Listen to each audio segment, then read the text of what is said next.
Good. Well, thank you very much for chatting to me. Successful first day? Fantastic. Excellent. Yeah, everybody's really buzzing. Yeah.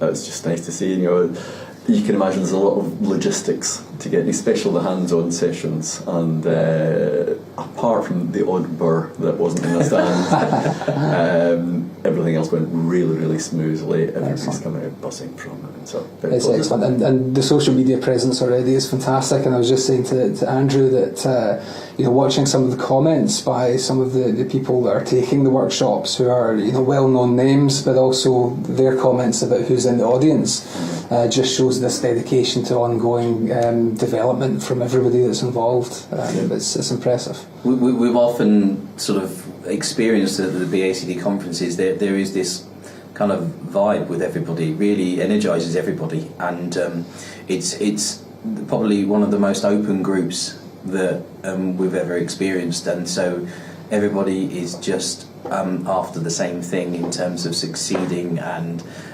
learning and in getting enthused off of each other as well. It's often one of those untold things that you don't only learn what is said in the lecture theatres. It's also when you're chatting to each other at the trade shows and all that sort of thing. You learn a lot from those experiences too, so it's pretty good.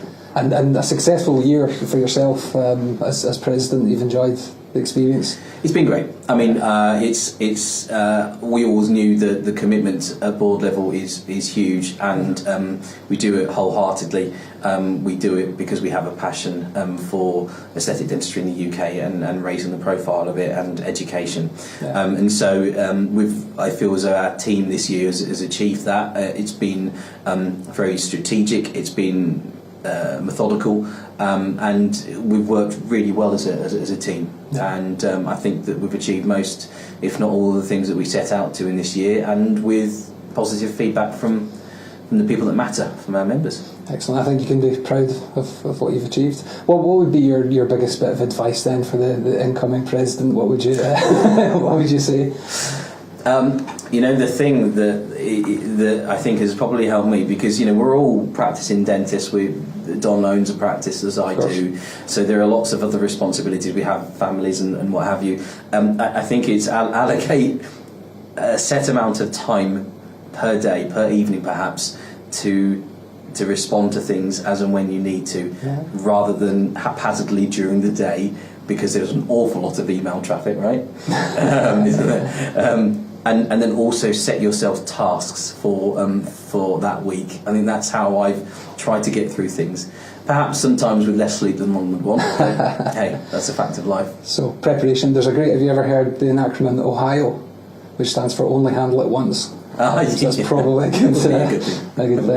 And yourself, Don, what are you looking forward to this year? What do you have, aspirations, goals? What are you wanting to achieve? Well, probably the first thing I say is to acknowledge the tremendous work that Andy's done. Awe-inspiring, the amount of energy he's put in, but not just the energy, it's what he's achieved. Yeah. We have achieved a tremendous amount this year, so that's been absolutely brilliant. So from my point of view, I just try and keep up with what Andrew's been doing. Carry on a lot of the good work. It's not going to be a revolution. It's going to be continuing the great work that the Academy has been doing. I've just mentioned in the press conference we've had there that we do want to have more links with academia, and we've got a research project about to start. And I think that would be great to engage more with universities, and then to engage more with the public, and publish some research that we're doing, and let them know the wonderful things that aesthetic dentistry can do, and it is life transforming dentistry. And so often we're not shouting about it as we should, and it's not just about the odd crown here, the odd veneer here. It's the difference we make to people's lives. I think you're right, because I think cosmetic dentistry almost gets a reputation of being a vanity thing, or being for the elite, or the folk that are after the Hollywood thing. But I think as practicing dentists, what we see is, as you say, the life-changing aspect of it. Somebody that's not had the confidence to go for a job, or to put themselves out there for a partner kind of thing, and it can really literally change somebody's life. And I think really important that everybody from dentists upwards understand that life-transforming dentistry isn't necessarily full mouth implants. No. Yeah.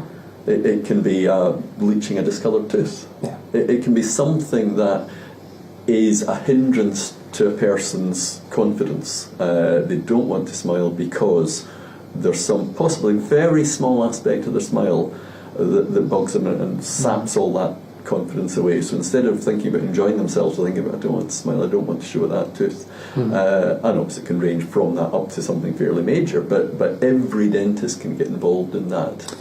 And that's what I was going to ask you. Do you think that we need to get that message across to the general dentist a little bit more, the reputation of cosmetic dentistry not just being full mouth veneers? Very much so. And this is a great thing about a lot of the presentations we've had today. A lot of it is bonded. It's not necessarily all ceramic work.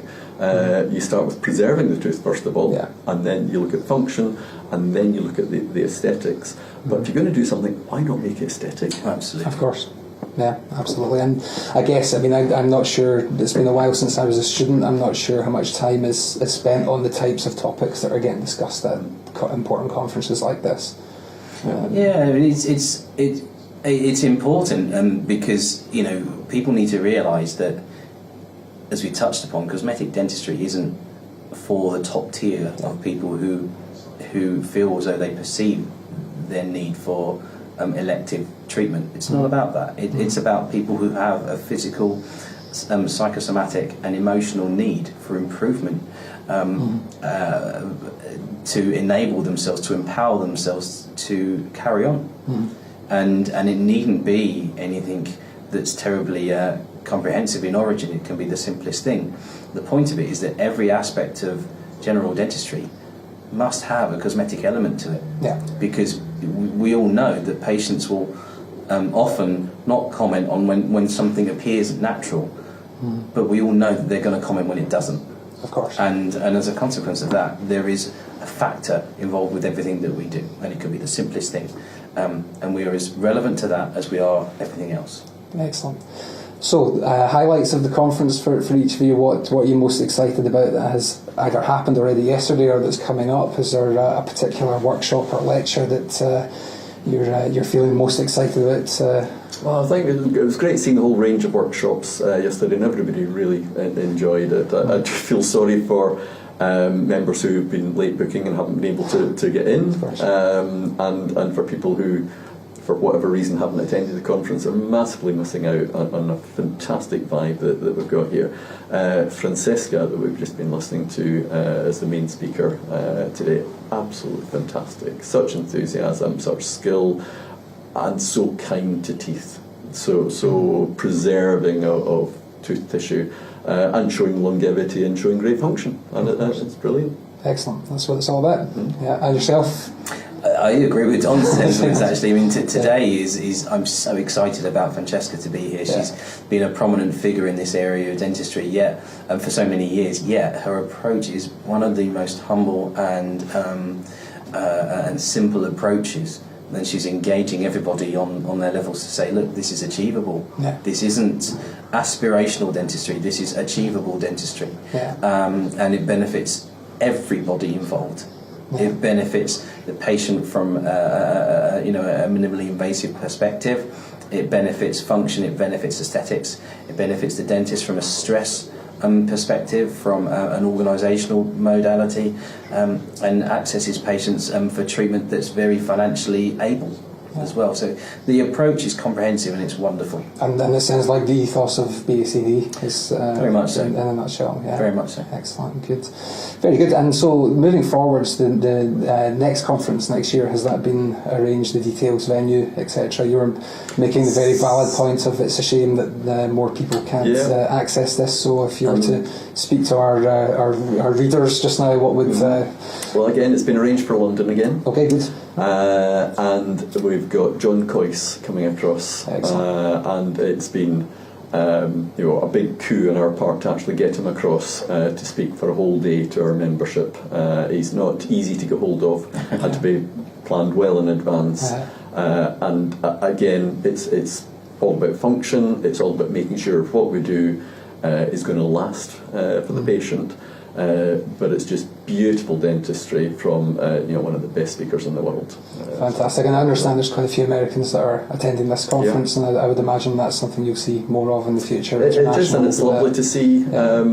We used to have to go to America to learn all this kind of stuff, and now the Americans are coming over here, and fantastic. That's fantastic. Excellent. Well, congratulations on your successful year, and good luck, Donald, for yours and on this wonderful conference. Enjoy, and thank you very much for speaking to me. Thank you. Cheers. Thank you.